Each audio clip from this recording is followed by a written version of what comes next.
রোহিত ও ফুলকিকে ফাঁসাতে আবার ডাক্তারের কথায় প্রাণের ঝুঁকি নিল শালিনী। হ্যাঁ বন্ধুরা, ফুলকি সিরিয়ালে আজকের পর্ব তোমরা এরকমটাই দেখতে পাবে। পুরো গল্পটা জানতে হলে প্লিজ লাইক দিয়ে সঙ্গে থেকো। রোহিত ও ফুলকিকে দেখে শালিনী ও ঈশিতা লুকিয়ে পড়ে। এরপর রোহিত সেটা লক্ষ্য করে। রোহিত বলে, কি ব্যাপার ঈশিতা, তোমরা ওখানে দাঁড়িয়ে রয়েছো কেন? এরপর ঈশিতা রোহিতকে বলে যে আমি শালিনীকে নিয়ে ডাক্তারখানায় যাচ্ছি। আর শালিনী খুবই উত্তেজিত হয়ে পড়েছে। এদিকে শালিনী ও রোহিতকে আর সহ্য করতে পারে না।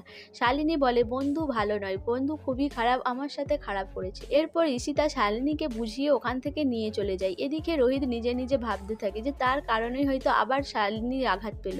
এরপর ঈশিতা আর শালিনী বলে যে বাঁচলাম, ফুলকির চোখে পড়িনি, এইবারে বেঁচে গেলাম, নাহলে এক্ষুনি ফুলকি হাজারটা প্রশ্ন করে মাথা খারাপ করে দিত। এরপর শালিনী আর ঈশিতা ওখান থেকে চলে যায়। তারা রুদ্রকে ফোন করে জানায় যে ডাক্তারখানায় যাচ্ছে। তখন রুদ্র বলে যে তোমরা যাও, আমিও দেখছি। এরপরে ফুলকি এসে রোহিতকে জিজ্ঞাসা করে সে এখনো ফ্রেশ হয়নি কেন। তখন রোহিত জানায় যে ঈশিতা শালিনীকে নিয়ে ডাক্তারখানায় গেছে। এটা শুনে ফুলকির মনের মধ্যে একটা খটকা লাগে যে শালিনী ম্যাডামের আবার কি হলো যে ডাক্তারখানায় নিয়ে যেতে হলো। এরপর ফুলকি বলে যে স্যার আমরাও যাব ডাক্তারখানায়, আপনারও জানার দরকার যে শালিনী ম্যাডামের কি এমন হয়েছে, কি ওষুধ খাচ্ছে, সবটাই আপনাকে জানতে হবে। এরপর রোহিত রাজি হয়ে যায় ফুলকির কথায়।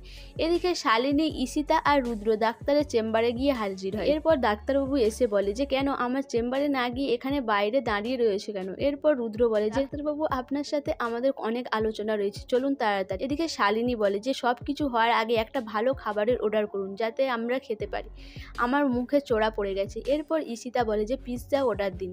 এরপর ডাক্তারবাবু পিৎজা অর্ডার দেয়। তারা তখন নিজেদের কেবিনে বসে খাচ্ছিল। সেই সময় ফুলকি হাসপাতালে গিয়ে রোহিতকে নিয়ে ডাক্তারবাবুর খোঁজ করে, কিন্তু ডাক্তারবাবু যে ওই দিন ওখানে বসে না সেটা তারা জানিয়ে দেয়।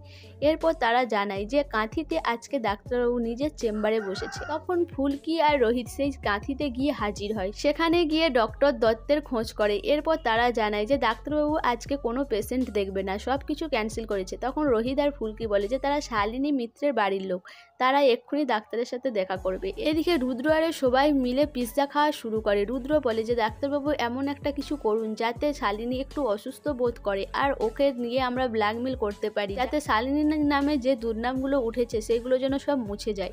তখন ডাক্তারবাবু বলে যে এরকম ঔষধ আছে, খেলে শরীর খারাপ হয়, তো ওটা খেলে কিন্তু পরে আরও শরীরে অন্য কোনো ক্ষতি হতে পারে। তখন রুদ্র বলে যে এই রিস্কটা আমাদেরকে নিতেই হবে। এদিকে ফুলকির চিৎকার শুনে শালিনী বলে যে বাইরে ফুলকির আওয়াজ পেলাম না। এরপরে রুদ্র বলে যে হ্যাঁ ঠিকই বলেছো। এরপর তারা তাড়াতাড়ি করে সব পিৎজা আরে লুকিয়ে ফেলে। সেই সময় ফুলকি জোর করে ঢুকে যায় কেবিনে। ফুলকি গিয়ে কিছুই দেখতে পায় না, কিন্তু রুদ্র যে লুকিয়ে পড়েছে সেটা বুঝতে পারে। এরপর ফুলকি দেখে যে ডাব্বাতে শুধু পিৎজার কাগজ পড়ে আছে। ফুলকি দেখে সেটা সন্দেহ হয়। এরপর রোহিত ডাক্তারবাবুর সাথে কথা বলে, কিন্তু ফুলকি সেখান থেকে বেরিয়ে যায়।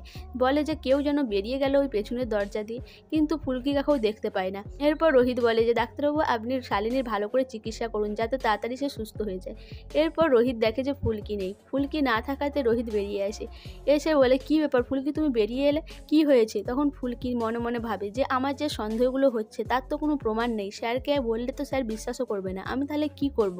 সব বন্ধুরা এবার ডাক্তারের কথা শুনেই কি শালিনী ওই ঔষধ খেয়ে আরও শরীর অসুস্থ হয়ে পড়বে, আর সেটা নিয়ে মিডিয়া কি আবার জলঘোলা করতে চলেছে? তোমাদের কি মনে হয় অবশ্যই আমাকে কমেন্ট করে জানাবে। আর আমার ভিডিওটা ভালো লাগলে প্লিজ সাবস্ক্রাইব করে দিও, আর লাইক কমেন্ট শেয়ার করো।